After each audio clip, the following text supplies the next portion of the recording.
Est-ce que, à ce moment-là, le mouvement sioniste tunisien pense à l'Alia? Je ne le crois pas.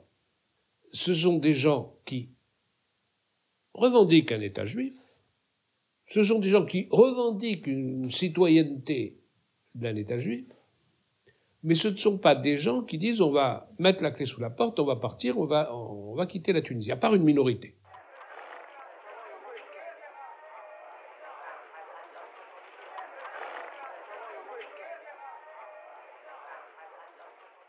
حسب ما عندي من إحصائيات يعني الهجرات قبل 48 قبل تأسيس دولة إسرائيل كانت هجرات ميسيانيك. يعني ايش معناها؟ يعني بتأثير وازع ديني. Vous savez, paradoxalement, les premiers kibboutz en Israël ont été créés par des Livournais. Voilà, par exemple, il y a le kibboutz Regavim en Israël, qui est un kibboutz dit tunisien en quelque sorte, parce que l'ensemble de la population était bien originaire de Tunisie. C'est un de ces kibboutz qui ont été créés par des juifs tunisiens. Les fondateurs, c'était Yitzhak Avrahami ou des gens comme ça. C'était des juifs livournais.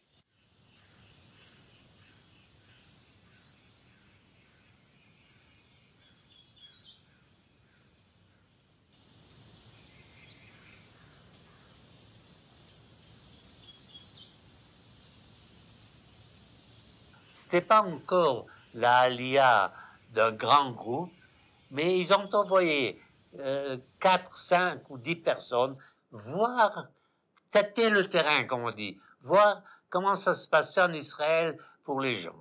En Tunisie, j'avais une vie exceptionnelle. J'ai étudié au lycée Carnot, je me promenais sur les plages de la Goulette, Marsa, le Kram, sans fin, je vivais une très bonne vie. Je n'étais pas sioniste à la base. Je me sentais européen, juif, mais européen. Par conséquent, les mouvements de jeunesse ou d'idéologie juive ne m'intéressaient pas tellement. Tout a changé un jour de novembre 1942.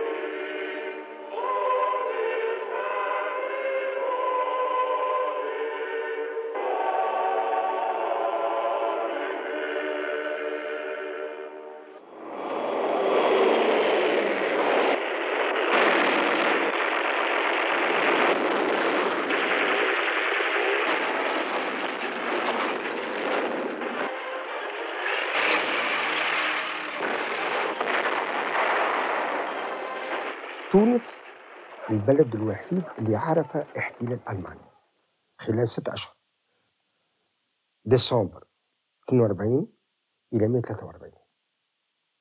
خلال الفترة هذه وقع فعلا قمع ضد اليهود 5000 شخص في معسكرات في مختلف المدن التونسية للأعمال العسكرية للألمان.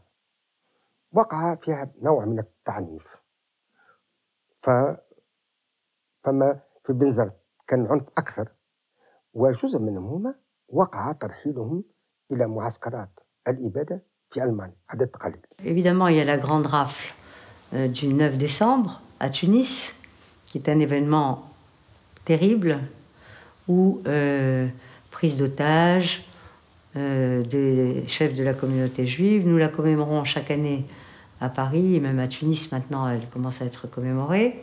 Je n'ai pas été très ému, je me sentais français. La France avait été vaincue par les Allemands occupaient la Tunisie, et comme étant moi-même allié des Français, c'était normal que les Allemands nous prennent dans des camps. Initialement, c'était une demande des Allemands que tous les Juifs de Tunisie devaient porter l'étoile jaune, qu'ils fussent français ou italiens. Or, les Italiens étaient les alliés de l'Allemagne, donc ça posait un problème.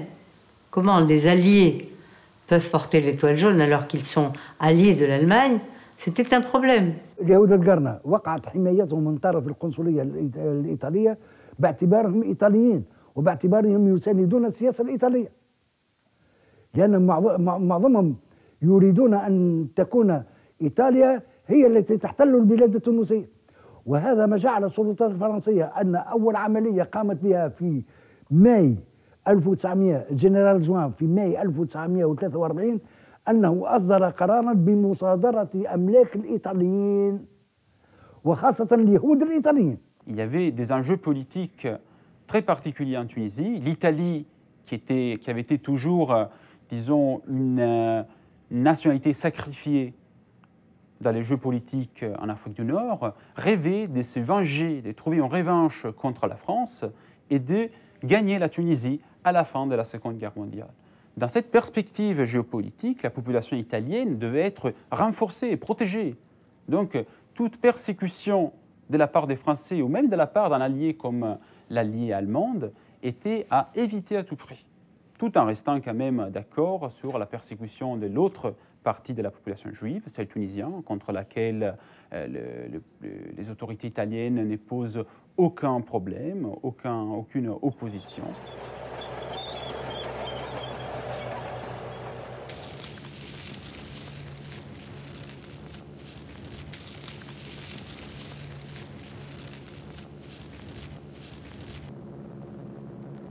Les Allemands ont déporté par avion au mois d'avril 1943. Heureusement, il n'y a eu qu'un départ d'avion, car ensuite, les Alliés ont eu la maîtrise complète du ciel. Donc, ils n'ont pas pu continuer les déportations. Ceux qui ont été déportés parce qu'ils étaient dans des camps de travail ou du personnel de la communauté qui a résisté à des instructions des Allemands. Mais il se trouve que c'est ça la chance de la Tunisie, c'est qu'il y a eu la défaite de l'Allemagne de Rommel en Libye, il y a eu Stalingrad et il y a eu la distance géographique. Pour arriver à Tunis, on ne pouvait pas prendre comme à Salonique où 97% sont morts, il fallait prendre des avions et les avions, ils avaient d'autres besoins qu'ailleurs. Et comme la durée, si vous voulez, de la période nazie a été très courte, 6 mois, ça a été la chance de ce judaïsme tunisien, parce que sans ça, ils seraient partis, disparus, comme les Juifs de Salonique et d'ailleurs. Et Montsepe doit résister à ces deux gouvernements qui sont tellement forts. Et il prend quand même position, et il dit je ne connais que des sujets tunisiens, qu'ils soient juifs ou musulmans. عندما أصبح باي في جوان 1942 استقبل وفد من الأقلية اليهودية، والعبارة نتاعو معناتها مرحبا بإخواني في بيتي. التعبير هذه معناتها أنتم في نفس الدرجة أنتم مسلمين. ولكن كثير من اليهود احتموا بعائلات تونسية، مثلا جماعة جلولي أخفوا جورج عدة وعائلة جورج عدة. Les Juifs se sont réfugiés dans les villages, souvent dans les communautés bombardées, les ports. Les familles juives se sont réfugiées dans les villages alentours, dans les propriétés musulmanes qui les ont accueillis. Certes, les populations juives du monde arabe n'ont pas connu le génocide. Bon, le génocide hitlérien, le judéocide hitlérien est un génocide des Juifs d'Europe. يخلد هذا النصب في مقبرة الطائفة ذكرى التونسيين اليهود الذين ماتوا خلال الحرب، وأيضا هؤلاء الذين لقوا حتفهم في معتقل أوشفيتس الألماني، من بينهم بطل الملاكمة التونسي يونغ بيريز، وألفريد فالنسي مؤسس الحركة الصهيونية في تونس الذي اعتقل في باريس.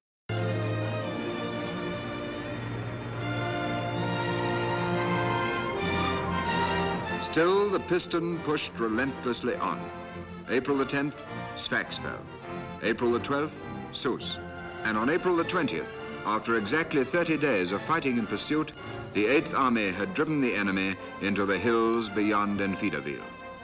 And in its wake was a great homecoming.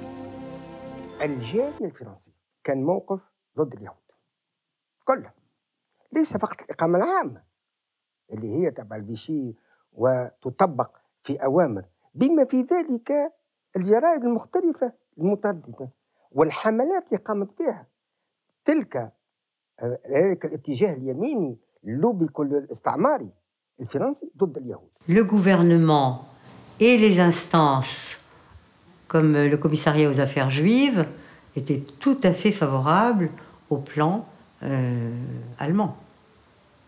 Tout à fait. Et donc, oui, il y a une évolution des consciences de la population des Juifs de Tunisie dans son ensemble qui les porte à embrasser toujours plus des idéaux sionistes. Les Juifs de Tunisie disent, mais la France, elle nous a trahis, elle nous a rejetés, elle nous a repoussés.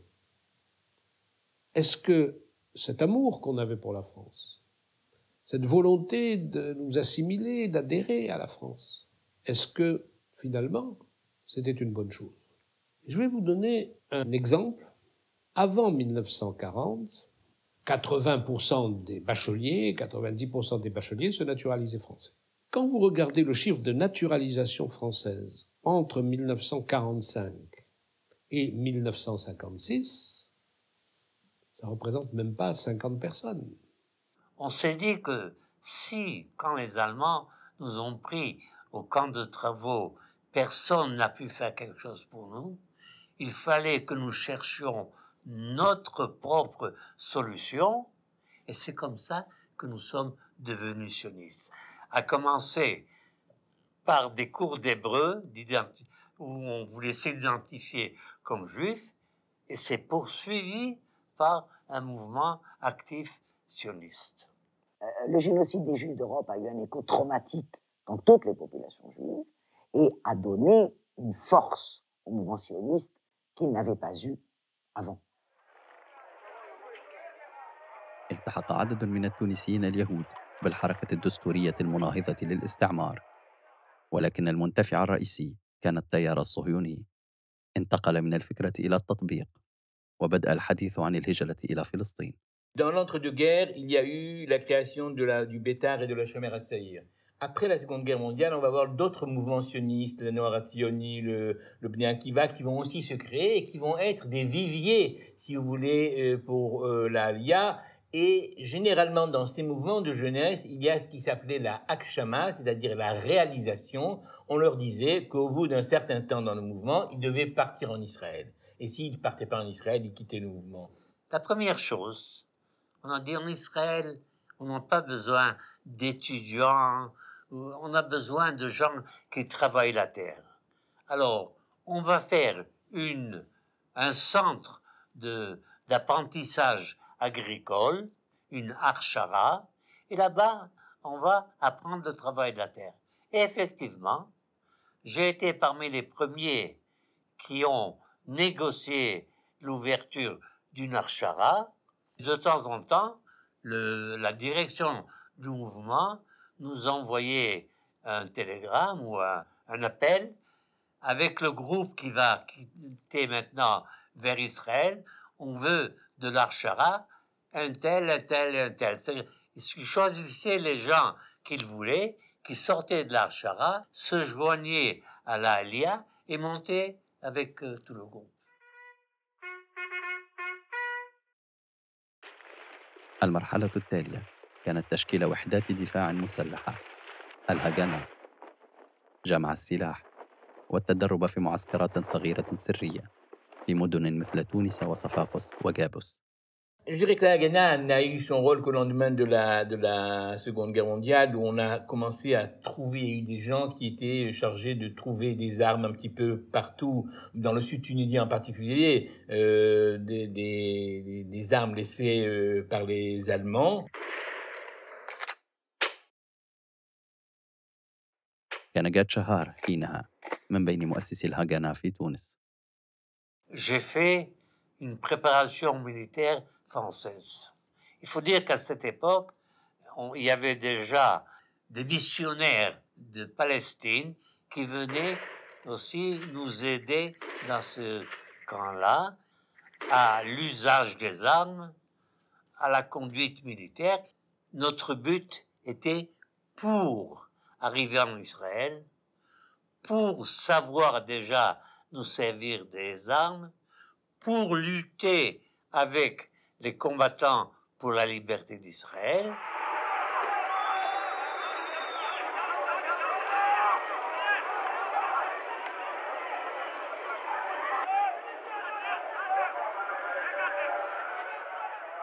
L'émigration commence au moment de la guerre de 47-48. Là, le mouvement sioniste idéologique qui existait jusqu'à présent sans aucun effet pratique a vu une mobilisation. Et vous avez des gens qui sont allés en Palestine pour faire la guerre.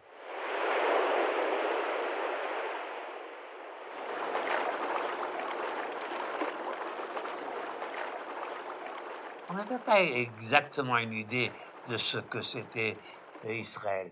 Mais on savait que quitter la Tunisie, c'était pas vers la France, c'était pas vers l'Amérique, c'était vers Sion.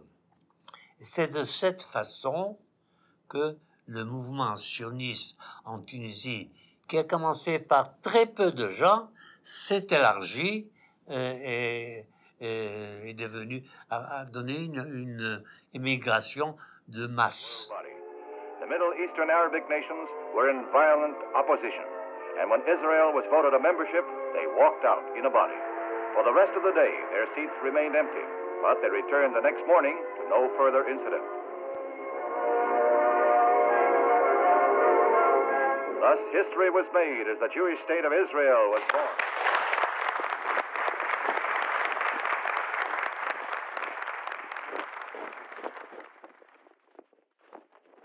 الحركة الصهيونية هو انتصار لها وهزيمة اتجاه الاندماج واتجاه المحافظ في تونس طبعا هذايا وعملت احتفالات.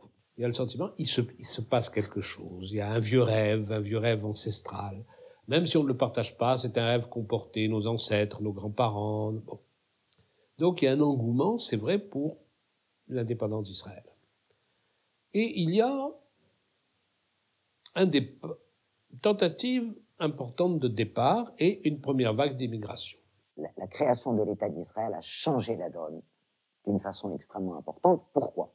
D'abord parce qu'une partie, effectivement, des Juifs non négligeable a adhéré à l'idéologie sioniste, mais aussi parce qu'une partie non négligeable des Tunisiens ont considéré tous Juifs comme la 5e colonne de l'État d'Israël.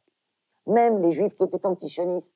Mais on est Juif, donc on est forcément la 5e colonne de l'État d'Israël. بين 1940 و 1947 تقريبا معناتها 285 مهاجر. بعد من 48 ل 56 أكثر من 26,000. هي في الأغلب نتاعها تقريبا 95% كانت نحو إسرائيل، اليهود التونسيين. لكن شكونهم اللي مشاو؟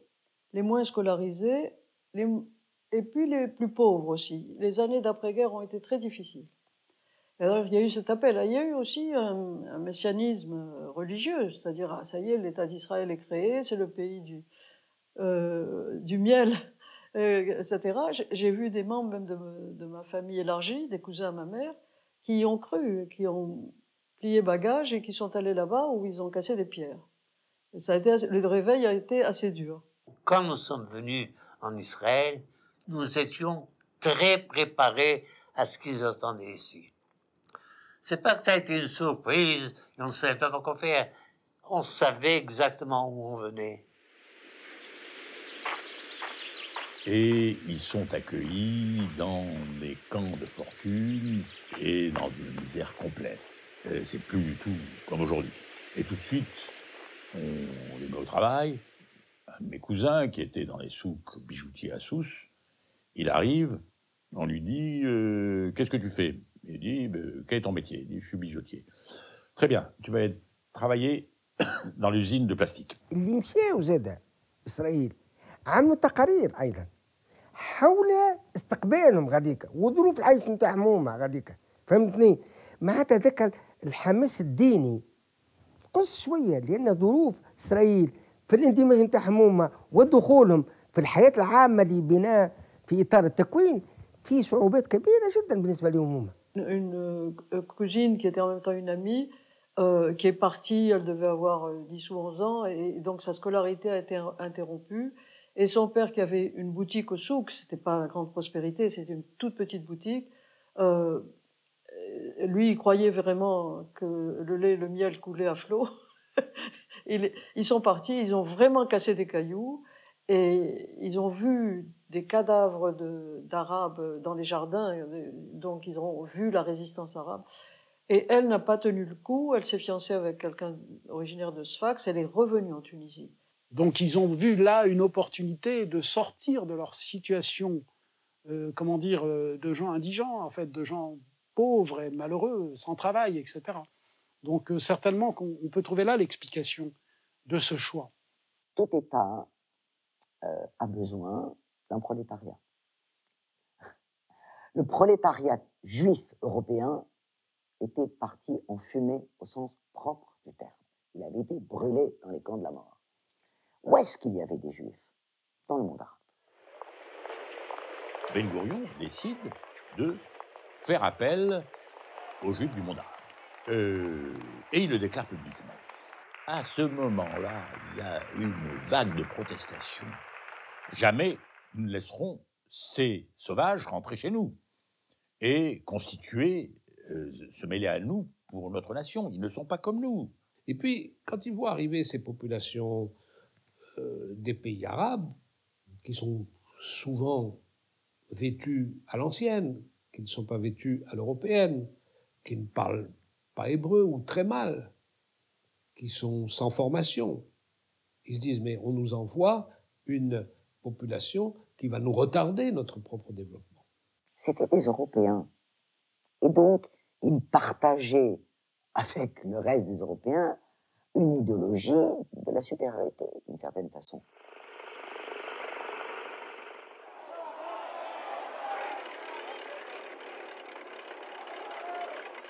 Et les règles dictées par l'agence juive à ce moment-là, c'est halte au feu, des jeunes, oui, jusqu'à 20 ans, 25 ans, des enfants, oui, les personnes âgées, on n'en veut pas.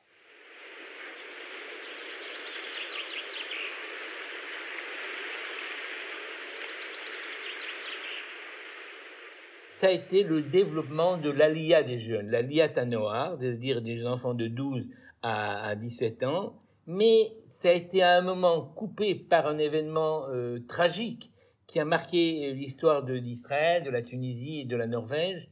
Il y avait en Norvège, l'Aliyah Tanoar avait des camps en Norvège où elle envoyait les enfants de Tunisie et du Maroc se retaper un petit peu, j'allais dire, apprendre l'hébreu, une espèce de préparation à Israël. في شتاء سنة 1949 تسقط طائرة ركاب صغيرة على جبال النرويج. كانت الطائرة تنقل عشرات الأطفال التونسيين في عملية سرية لم ينجو منهم سوى صبي واحد. Et là, on s'aperçoit qu'il y avait des agents qui venaient, même d'Israël directement, pour collecter les enfants de familles pauvres, pour les emmener en Israël.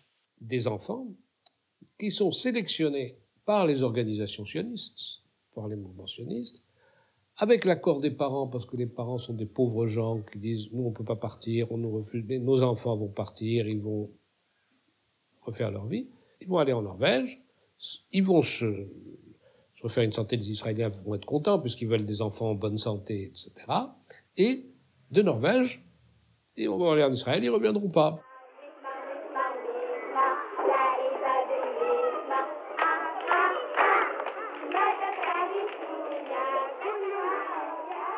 حدثت العملية بالتنسيق بين ثلاثة أطراف: جوينت منظمة الإغاثة اليهودية الأمريكية، والموساد للإليابيت خلية الموساد المسؤولة عن عمليات الهجرة السرية، والوكالة اليهودية.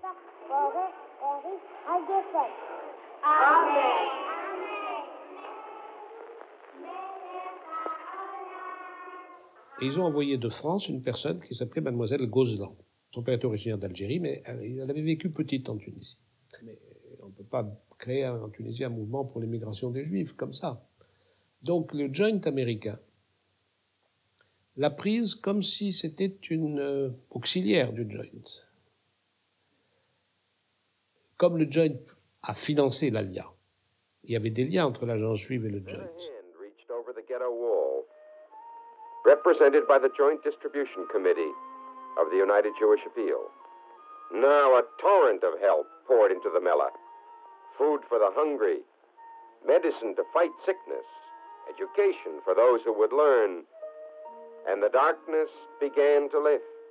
lui كاليهودي اللي ساعد على ذلك بصفة كبيرة جدا، ومجيئها إلى تونس كان بصورة تامة، ومعاملتها واتصالاتها بهذا الشكل.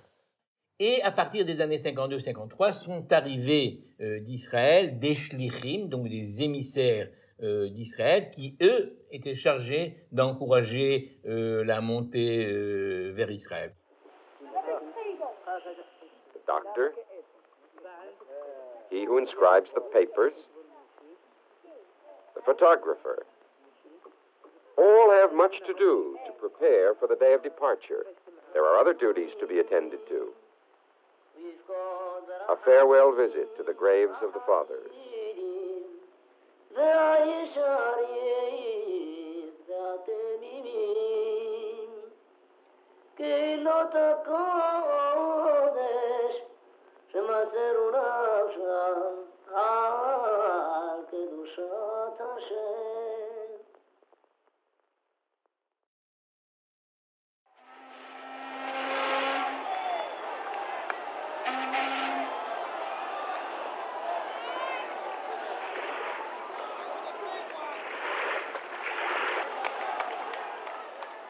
الهجرة الثانية 54 56 وهي الفترة الأخيرة من النضال الوطني التحرري، ثم مفاوضات الاستقلال الداخلي، ثم الاستقلال. هذه باش يتساوى فيها الذهاب بين إسرائيل وفرنسا. L'indépendance ne nous a pas fait peur. En ce qui me concerne, moi j'ai milité pour l'indépendance dès le lycée. Hein. Mais dans mon milieu, quand on voyait passer Bourguiba sous nos fenêtres à la Goulette, Yahya Bourguiba, il y avait un enthousiasme. On a partagé la joie des Tunisiens. Donc ça, c'est le pari qui commence. Le pari des Juifs tunisiens de dire on s'engage. Alors ceux qui ne veulent pas s'engager vont partir.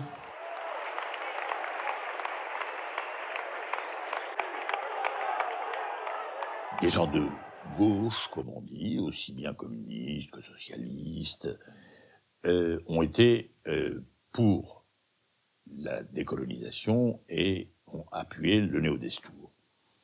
La communauté dans son ensemble, non. Il y a eu aussi une peur incontestable, c'est-à-dire en disant, d'une certaine façon, les Français nous protègent. Les Français nous protègent, et quand la Tunisie sera indépendante, qu'est-ce qu'on va devenir ?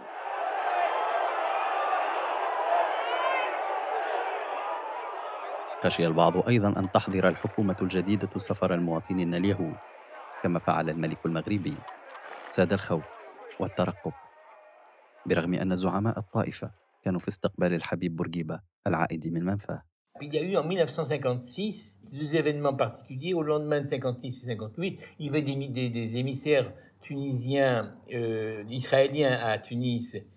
On les a renvoyés. Et bien sûr, tous les bureaux agents juifs ou autres ont été fermés. Tous les bureaux de recrutement ont été fermés. Il fallait passer par la France. Il y a eu un mouvement de panique à ce moment-là, où beaucoup de gens sont partis en disant « Pour l'instant, on peut partir, il n'y a pas d'interdiction, alors profitons, ne soyons pas prisonniers. » Bon, ils avaient tort, puisque l'immigration a toujours été possible. Bourguiba avait dit « Tout le monde pourra partir, ceux qui veulent partir peuvent partir. » Il ne fallait pas faire de bêtises, mais que Bourguiba peut-être comprenait le désir des Juifs, ou alors voulait que les Juifs partent de leur propre volonté pour laisser une Tunisie arabe et musulmane. Et c'est ce qui est arrivé. Welcomed one of the United States' staunchest allies in the Afro-Asian world, Tunisian President Habib Bourguiba. The chief of state said he had been overwhelmed by his reception in Washington. الحزب الحر الدستوري التونسي يلعب الورقة الأمريكية ضد فرنسا، يلعب الورقة الأمريكية. النخبة اليهودية هو الوسيط مع الولايات المتحدة الأمريكية.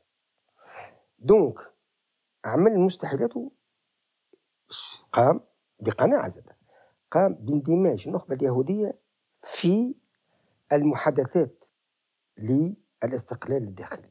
البربسيس عيته كخبير في باريس المحادثات. في الحكومة الأولى متاع طاهر بن عمار 54 هذا بيتو البربسيس كان وزير للإشغال العام. Mon grand-père, contrairement à ce que certains disent, n'a jamais été ministre de la Tunisie indépendante, puisque le premier gouvernement de la Tunisie indépendante, Bourguiba a été président du Conseil, il n'était pas président de la République à l'époque, puisqu'il n'y avait pas encore de République. Effectivement, un juif, André Barouche, a été ministre du premier gouvernement Bourguiba. Mais enfin, c'est parti très vite. En fait. Il n'y a eu que... ça a été pendant un an. Après, il n'y a plus jamais eu de ministre juif en Tunisie. Parce que les autres États arabes de la Ligue arabe refusaient de communiquer des informations à la Tunisie en disant ça va être communiqué au Conseil des ministres devant un ministre juif qui va les transmettre à Israël. Donc après, c'est une coexistence assez extraordinaire dans cette période, 52, 57, 58, 59 même, où on croit. يعني نجم نقولوا بداية من 57 هناك نوع من التراجع في حركة الهجرة، سواء كان بالنسبة لإسرائيل بقات، مش معناتها كي نقولوا وفات، وأنا ولات تقلصت بالنسبة للنسب اللي كانت عليها فيما قبل. أما هناك انتظار وريبة، وهذه الريبة بعض الأحداث اللي هي في إطار تحديث الدولة، لكن لم تفهم بذلك المعنى عند الجماعة اليهودية، من بينها حادثة المقبرة اللي تم تحويلها في 57 إلى حديقة.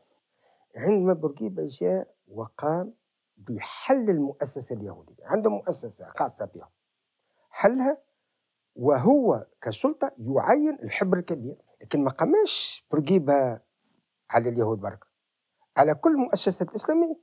Il n'y a pas eu de volonté des pouvoirs publics tunisiens de faire partir les Juifs de Tunisie. Il n'y a pas eu un décret confisquant les biens des Juifs ou supprimant des libertés pour les Juifs. Ceux qui écrivent ça sont des menteurs et des falsificateurs de l'histoire. On leur a rien fait de mal. On n'a pas terrorisé, on n'a rien fait. Les Tunisiens musulmans continuaient à vivre en très grande harmonie. On se respectait pour les fêtes, pour tout. On avait vraiment tellement de points communs importants. Serait-ce que la gastronomie, c'est important aussi à signaler. Mais il n'y avait pas ce rendez-vous politique. في سنة 1959 سنتين بعد إلغاء الملكية صادق المجلس التأسيسي على دستور الجمهورية ونص الفصل الأول على أن تونس دولة لغتها العربية ودينها الإسلام.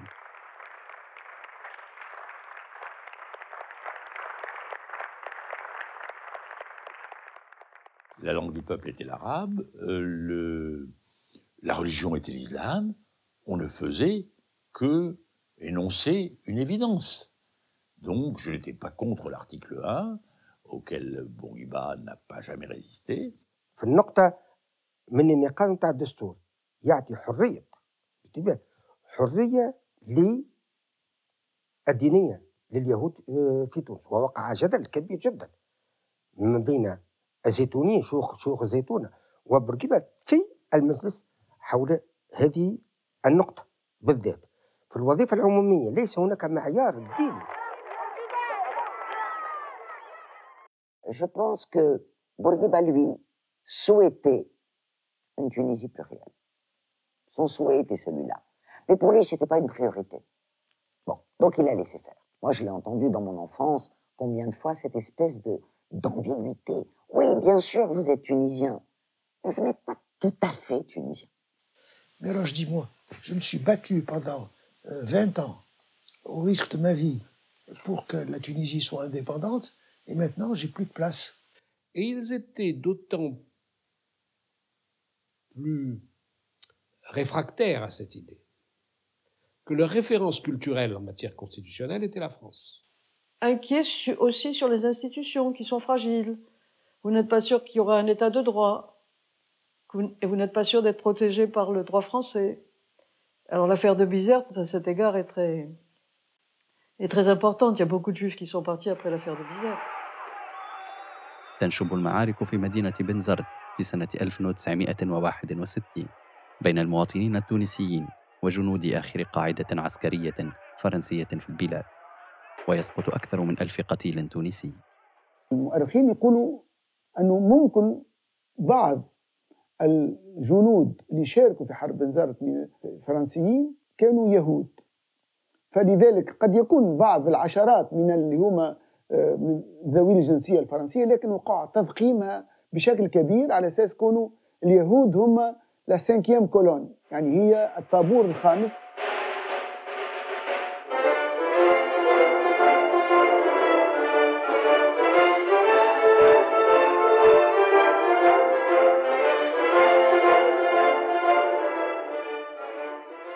Fin de la guerre d'Algérie, migration massive de tous les peuples non musulmans d'Algérie. Français, Italiens, les Maltais, tous les chrétiens, tous.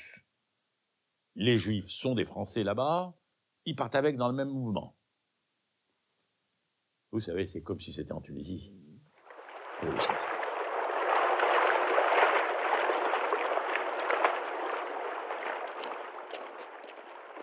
بعد تأسيس دولة إسرائيل 48-50 في 3 سنوات، 48-49-50 9000، في 61-62 25,000. Le choix après Bizerte, c'est la France. 61, 64, on va en France. Et on est accueilli par des gens qui sont déjà là et qui n'ont pas de moyens, qui ne sont pas soutenus par l'État français, qui ont un passeport tunisien, qui n'ont droit à rien en France et qui pourtant vont en France. Parce que la France va les aider sur le plan de l'intégration. Ce sont des migrants. Mais la société juive était une société imbriquée.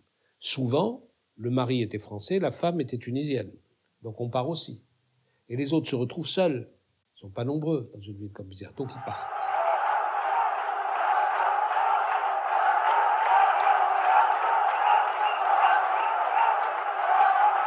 بهذا أيها الإخوة فعلا نشكر القوة لأننا نزداد قوة بكم وبهذه الأمة وبهذا الشعب العربي السائر.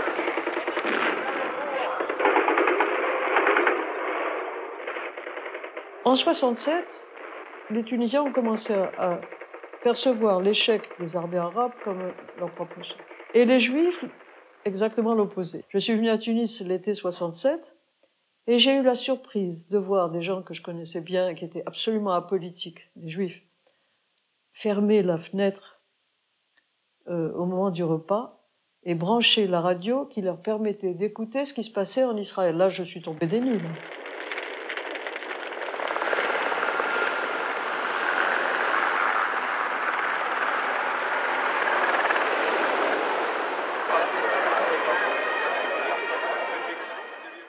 Et très vite, il y a eu une manifestation à Tunis.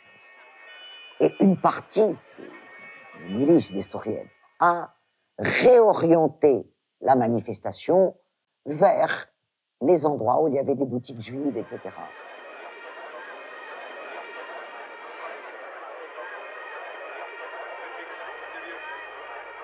La grande synagogue, c'était l'affirmation que le judaïsme tunisien était devenu égalitaire avec les autres cultes. Parce qu'autrefois, les synagogues étaient dans des ruelles, dans des petites rues, pas dans des rues principales. يساريين توانسة مجموعين منظمين في مجموعة برسبكتيف أفاق يصدروا بلاغ يقولوا فيها احنا توانسة ندين هذايا فهمتني وندين معناه التجاوزات ضد اليهود.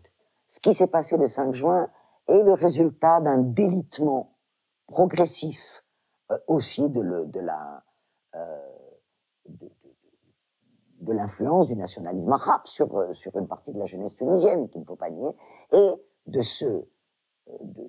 cette donnée, de ce cancer dans les relations judéo-arabes qu'est l'État d'Israël, évidemment, qui a pourri la situation qui continue de la pourrir d'ailleurs. Hein. هي نجم نقولوا هي الحلقة الأخيرة 67 لم يبقى إلا 26,000. نشوفوا يعني العدد سيتقلص تدريجيا. يعني العدد الحالي اللي عندنا توا 3000 ولا 2000 توا، يعني تقريبا استقر منذ 1976.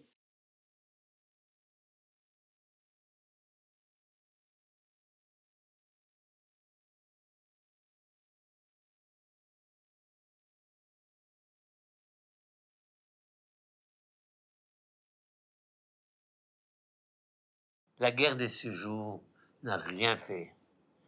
Parce que les Juifs tunisiens sont venus pas à cause de la guerre des 6 jours, mais bien avant par idéologie et par éducation sioniste. المجتمع الداخلي لم يستطع أن في كل هزة من الهزات هذه أن يقوم بدور المعدل. الدور المعدل لم يستطع القيام به. Et ça, c'est une chose que nous éprouvions, que la société était devenue hyper nationaliste, exclusive. Donc, pousse-toi que je m'y mette, là, vous voyez. Il y a eu entre les Juifs de Tunisie, les Tunisiens juifs, comme je dis, et le pouvoir en place de Bourguiba, qui était très aimé par les Juifs, il y a eu un rendez-vous manqué, un rendez-vous d'égalité. أنا المقاربة هي من الناحية الرمزية، معناتها النخبة اليهودية اللي تزعم هذه الأقلية في الحقيقة هاجرت منذ القرن التاسع عشر، منذ دخول الحدث، منذ دخول الاستعمار، واندمجت في مؤسسات الاستعمار وفي نمط هذا الاستعمار، النمط المجتمعي. Ils sont sortis du Maghreb pour aller vers le Malbec.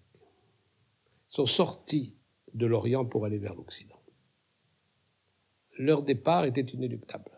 Mais c'est pourquoi je vous parlais de l'Alliance israélite universelle tout à l'heure, que les Juifs de Gerba ont refusé, parce que ça a été la communauté qui restait la plus enracinée sur son terroir, profondément enracinée sur son terroir. Et ce n'est pas par hasard qu'aujourd'hui, dans cette toute petite population juive qui demeure en Tunisie, la majorité est djerbienne.